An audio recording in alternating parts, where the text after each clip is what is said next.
ত্রয়োদশ জাতীয় সংসদ ভোটে ইলেকশন ইঞ্জিনিয়ারিং তথ্য ফাঁস। রিজওয়ানাকে জিজ্ঞাসাবাদ ও খলিলুর রহমানকে অপসারণের দাবি জামাতের। অন্তর্বর্তী সরকারের সাবেক উপদেষ্টা সৈয়দ রিজওয়ানা হাসানকে ত্রয়োদশ জাতীয় সংসদ নির্বাচনের ভোট ইঞ্জিনিয়ারিংয়ে স্বঘোষিত রাজসাক্ষী উল্লেখ করে জিজ্ঞাসাবাদের দাবি জানিয়েছে বাংলাদেশের জামাত ইসলামী। একই সঙ্গে অন্তর্বর্তী সরকারের সাবেক জাতীয় নিরাপত্তা উপদেষ্টা ও বর্তমান সরকারের পররাষ্ট্রমন্ত্রী খলিলুর রহমানকে লন্ডন কনস্পিরেসির জনক ও গাদ্দার উল্লেখ করে জিজ্ঞাসাবাদের আওতায় আনার পাশাপাশি মন্ত্রীর পদ থেকে অপসারণের দাবি জানিয়েছে দলটি। বৃহস্পতিবার ৫ মার্চ দুপুরে মগবাজারস্থ দলীয় কেন্দ্রীয় কার্যালয়ে আয়োজিত জরুরি সংবাদ সম্মেলনে এ দাবি জানান জাতীয় সংসদের বিরোধী দলীয় উপনেতা ও জামাত ইসলামীর কেন্দ্রীয় নায়েবে আমির ডক্টর সৈয়দ আব্দুল্লাহ মোহাম্মদ তাহের। একই সঙ্গে অন্তর্বর্তী সরকারের সাবেক জাতীয় নিরাপত্তা উপদেষ্টা ও বর্তমান সরকারের পররাষ্ট্রমন্ত্রী খলিলুর রহমানকে লন্ডন কনস্পিরেসির জনক ও গাদ্দার উল্লেখ করে জিজ্ঞাসাবাদের আওতায় আনার পাশাপাশি মন্ত্রীর পদ থেকে অপসারণের দাবি জানিয়েছে দলটি। সৈয়দ আব্দুল্লাহ মোহাম্মদ তাহের বলেন, 12 ফেব্রুয়ারি নির্বাচন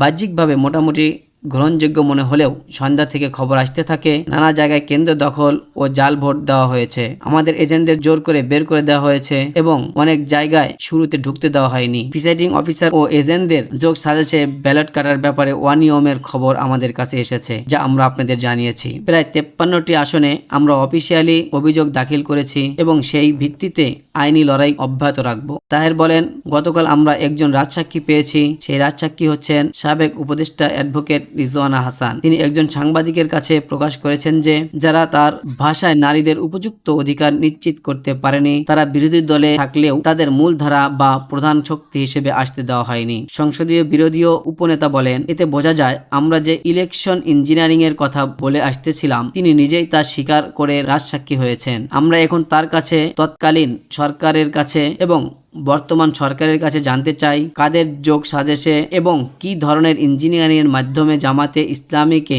মেজরিটি পেতে বাধাগ্রস্ত করা হয়েছে। তিনি বলেন, আমরা সাবেক উপদেষ্টার কাছে জানতে চাই এই ইঞ্জিনিয়ারিং এ তার সঙ্গে আর কারা জড়িত ছিল, পুরো গভর্নমেন্ট ছিল নাকি সরকারের কোনো শক্তিশালী অংশ নির্বাচনকে প্রভাবিত করেছে। তাদের ডিজাইন অনুসারে ডিসিএসপি, টিএনওসি ও প্রিসাইডিং অফিসার নিয়োগ করে এবং আইন শৃঙ্খলা রক্ষাকারী বাহিনীকে নিয়ন্ত্রণ করে একটি নির্দিষ্ট দলকে জেতার ব্যবস্থা করা হয়েছিল কিনা জাতির কাছে তা স্পষ্ট করতে হবে। আমি সরকারের কাছে দাবি জানাবো সৈয়দা রিজওয়ানা হাসানকে জিজ্ঞাসাবাদের আওতায় এনে প্রকৃত সত্য দেশবাসীর কাছে পরিষ্কার করা হোক। তাহের বলেন, আমরা নির্বাচনের আগেও কয়েকজন উপদেষ্টার ব্যাপারে অভিযোগ এনেছিলাম। পরবর্তী সরকার নিজেকে নিরপেক্ষ দাবি করলেও তাদের ভূমিকা ছিল প্রশ্নবিদ্ধ।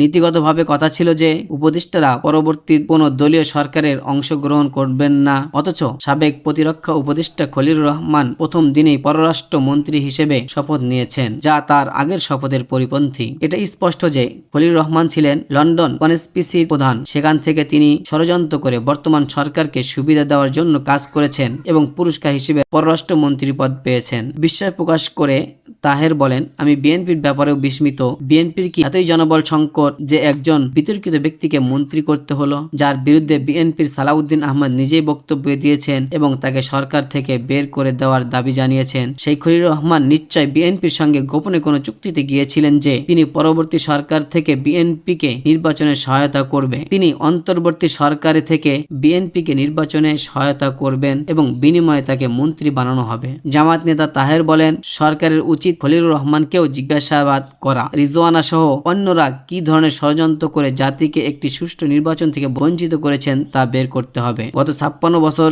এই জাতি কাঙ্ক্ষিত নির্বাচন পায়নি। সুষ্ঠু নির্বাচনের মাধ্যমে যারা নির্বাচিত হতো তারাই সরকার গঠন করত, এটাই ছিল জনগণের প্রত্যাশা। কিন্তু এই মির্জাফর সেই আকাঙ্ক্ষা ধূলিসাৎ করে দিয়েছে। স্বচ্ছতার স্বার্থে খলিলুর রহমানকে পররাষ্ট্র মন্ত্রী পদ থেকে সরিয়ে তাকে ও সৈয়দা রিজওয়ানাকে জিজ্ঞাসাবাদ করা জরুরি। সংবাদ সম্মেলনে উপস্থিত ছিলেন জামাতের সেক্রেটারি জেনারেল মিয়া গোলাম পরোয়ার, সহকারী সেক্রেটারি জেনারেল মাওলানা রফিকুল ইসলাম খান, নির্বাহী পরিষদ সদস্য সাইফুল আলম খান মিলন, কর্ম পরিষদ সদস্য অ্যাডভোকেট শিশির মনির এবং কেন্দ্রীয় কর্ম পরিষদ সদস্য ও প্রচার বিভাগের সদস্য জাহিদুর রহমান।